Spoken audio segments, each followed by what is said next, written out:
प्राण जाई पर वचन न जाई। दरअसल अयोध्या के आसपास के 100 से ज्यादा रघुवंशी राजपूतों ने आज से 500 साल पहले एक प्रण लिया था। प्रण ये था कि जब तक भगवान राम एक बार फिर से अपने घर में विराजमान नहीं हो जाते हैं, अब उस घर में प्रवेश नहीं करते हैं, तब तक यहाँ के जो क्षत्रिय हैं, खासतौर पर जो रघुवंशी राजपूत हैं, वो ना तो सर पर पगड़ी धारण करेंगे, ना ही छाता लगाएंगे, ना जूता पहनेंगे।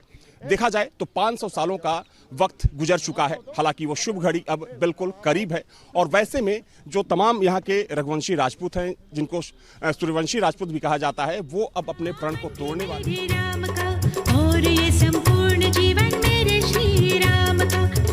अयोध्या में बने भव्य राम मंदिर में 22 जनवरी को प्राण प्रतिष्ठा के बाद भगवान रामलला विराजमान होने वाले हैं, जिससे दुनिया भर के लाखों करोड़ों राम भक्तों के साथ खुद को भगवान राम का वंशज मानने वाले अयोध्या के 14 कोस में रहने वाले सूर्यवंशी राजपूत खुशी से फूले नहीं समा रहे। अयोध्या के सूर्यवंशी क्षत्रियों ने अपनी 500 साल पुरानी प्रतिज्ञा पूरी होने पर पूजा पाठ के बाद सिर पर पगड़ी बांधना शुरू कर दिया है।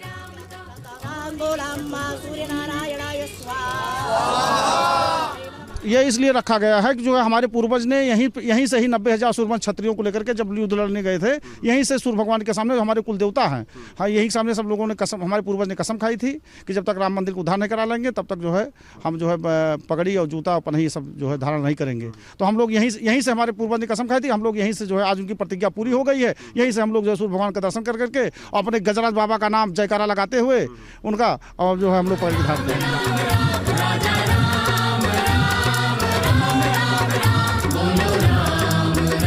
धार्मिक ग्रंथों और इतिहासकारों के मुताबिक भारत की गौरवशाली धरती पर सैकड़ों बार विदेशी आक्रांताओं ने आक्रमण किया था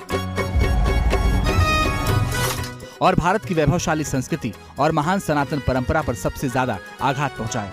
सनातन धर्म में हिंदुओं की आस्था पर वार करने के लिए प्राचीन मंदिरों और धार्मिक संस्थानों को कई बार ध्वस्त किया। जब आक्रमणकारी बाबर अकूत धन संपत्ति लूटने के लिए हिंदुस्तान की सरजमी में दाखिल हुआ, तब बाबर ने अपना आधिपत्य कायम करने के लिए बड़े पैमाने पर सनातन धर्म के मंदिरों को तोड़कर मस्जिदों का निर्माण करवाना शुरू किया। बाबर के सेनापति मीर बाकी ने हिंदुओं के सबसे बड़े आराध्य भगवान श्री राम की जन्मभूमि पर बने भव्य राम मंदिर को ध्वस्त करने के लिए आक्रमण कर दिया। राम मंदिर को बाबर की सेना से बचाने के लिए अयोध्या के सूर्यवंशी राजपूतों के पूर्वजों ने 16वीं सदी में ठाकुर गज सिंह के नेतृत्व में मीर बाकी के साथ संग्राम छेड़ दिया। कई दिनों तक चले भीषण जंग के बाद जब सूर्यवंशी राजपूतों की हार हुई, हजारों राजपूतों ने अपनी जान न्यौछावर कर दिया था। राजपूतों के रक्त से अयोध्या की धरती लाल हो गई थी, जिसके बाद अयोध्या के राम मंदिर को तोड़कर मीर बाकी ने बाबरी मस्जिद का निर्माण करवाया था। मीर बाकी से हार के बाद ठाकुर गज सिंह के साथ जिंदा बचे अयोध्या के सूर्यवंशी राजपूतों ने तब प्रतिज्ञा ली थी कि जब तक बाबरी मस्जिद की जगह भगवान राम का भव्य मंदिर नहीं बन जाएगा, अपने सिर पर पगड़ी नहीं बांधेंगे, जिंदगी भर छाते से सिर नहीं ढकेंगे और पैरों में चमड़े के जूते चप्पल भी धारण नहीं करेंगे।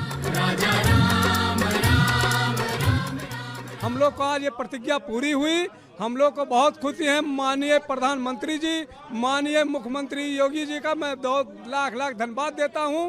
इसलिए हम लोग को बहुत खुशी है। अवधपुरी मम पुरी सुहावन, उत्तर दिश सरजू बह पवन।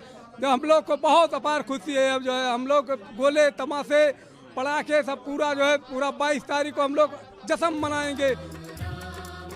500 सालों तक चले लंबे संघर्ष के बाद राम की जन्मभूमि अयोध्या में रामलला का भव्य और दिव्य मंदिर बनकर तैयार हो गया है। देश और दुनिया से अयोध्या में जुट रहे राम भक्तों के जयघोष से अयोध्या में राम नाम की गूंज अभी से सुनाई दे रही है। 22 जनवरी को रामलला के प्राण प्रतिष्ठा से पहले अयोध्या को त्रेता युग की तरह सजाया और संवारा जा रहा है। रामलला के स्वागत के साथ अयोध्या के सूर्यवंशी परिवार भी एक साथ होली और दिवाली मनाने की तैयारी कर रहे हैं। Team news nation.